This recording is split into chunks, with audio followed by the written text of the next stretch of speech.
राधे राधे भक्तों, कैसे हैं आप सब।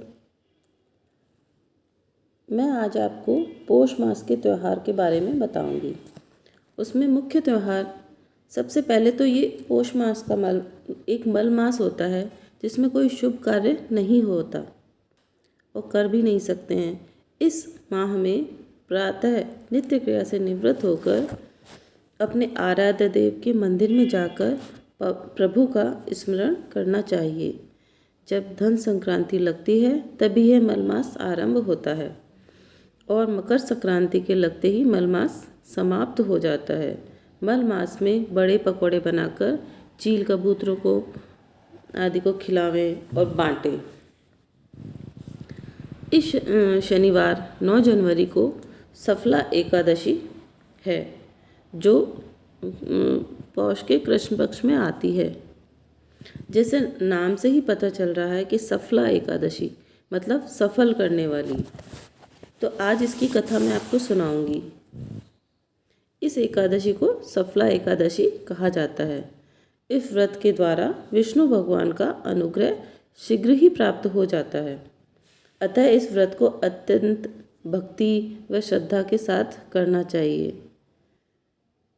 इसके समान कोई तीर्थ, यज्ञ, दान और तप नहीं है। व्रत की पूर्व रात्रि को संभव हो सके तो जागरण करके भजन कीर्तन करें एवं पूजा में ऋतुफल, नींबू, नारियल नैवेद्य रख करके कथा को सुने। कथा इस प्रकार है कि चंपावती नगर में महिष्मान नाम का राजा राज्य करता था। उसके 4 पुत्रों में सबसे बड़ा पुत्र लुम्पक बहुत दुराचारी था। ऐसा कोई दुर्गुण न था उसमें जो न हो, जैसे परपीड़ा, पर स्त्रीगमन, शराब, जुआ इत्यादि। उससे परेशान होकर प्रजा ने उसकी शिकायत राजा से की। राजा बहुत नेक व दयालु था। उसे अपने पुत्र के विषय में यह सब सुनकर बहुत दुख हुआ। उसने पुत्र को बुलाकर समझाया, लेकिन वह नहीं माना, तो उसे देश निकाला दे दिया गया। लुम्पक को बहुत क्रोध आया और वह लुकते छिपते पिता के देश में ही रहने लगा। वह जंगल में एक घेर घुमेर पीपल के नीचे रहने लगा। रात्रि को वह पिता की नगरी में चोरी करता और दिन में पेड़ के नीचे बसेरा करता। एक दिन जब पौष कृष्ण पक्ष की दशमी थी, सर्दी की अधिकता व वस्त्रों की कमी के कारण सारी रात लुम्पक सो न सका। न पलंग, न रजाई, गद्दा, न गर्म वस्त्र। सुखी जीवन बिताने का आदि लुम्पक बहुत दुखी होकर सूर्य की प्रतीक्षा में भगवान का स्मरण करने लगा। कातर होकर नारायण नारायण करने लगा।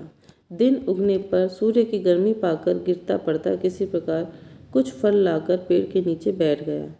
लुम्पक को याद आया कि वह कितने प्रकार के भोजन खाता था, वह कितनी तरह के पेय पदार्थ पीता था। आज उसके कर्मों के कारण धरती पर गिरे फलों के सिवा कुछ उसके पास नहीं है।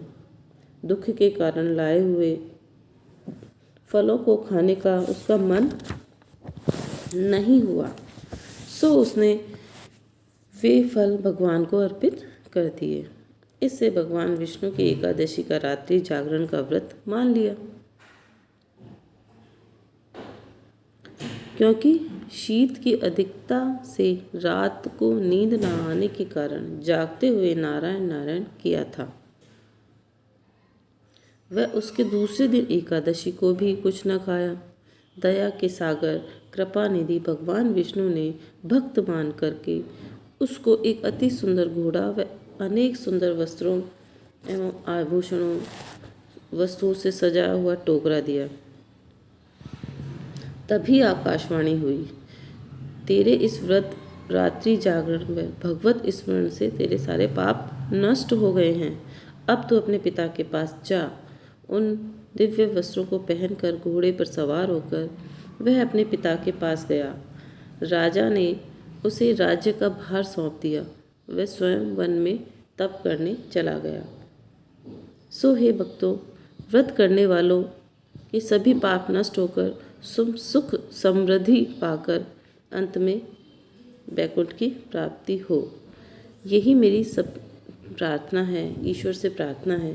तो आप इस व्रत को एकादशी की अगर संभव हो सके तो व्रत कीजिए, संभव ना हो तो कथा ही सुनिए और उससे अपने उद्धार कीजिए। राधे राधे भक्तों, राधे राधे।